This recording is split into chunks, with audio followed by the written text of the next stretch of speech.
Hi, I'm Prue and welcome to another one of my top tips. Today I want to talk about the end of year reflection because often at the end of the year it's a good time to stop, assess, take stock of what worked and what didn't. If you wait till next year, often you'll completely forget what you even did, much less have any ideas on what you could do to improve. And a good way to approach this is what we call a SWOT analysis.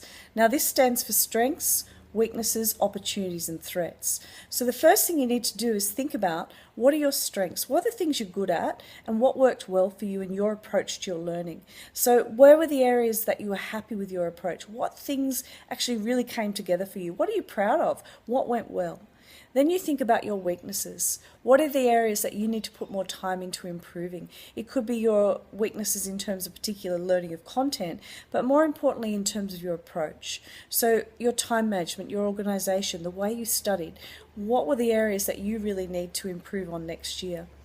Third area is opportunities. What chances do you have to make a difference? So you stop and think about, okay, well, what could I do differently next year that's going to really help me achieve my personal best in my learning?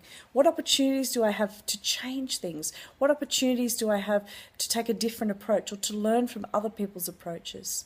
The last area to think about is threats. So what are the things that might be stopping you from actually achieving your personal best in your learning? It might be something simple like just changing who you sit next to. It might be actually stopping and thinking about, okay, well, the way I studied for this test didn't work, so what are the threats? One of the threats might be doing the same thing over and over again and expecting different results.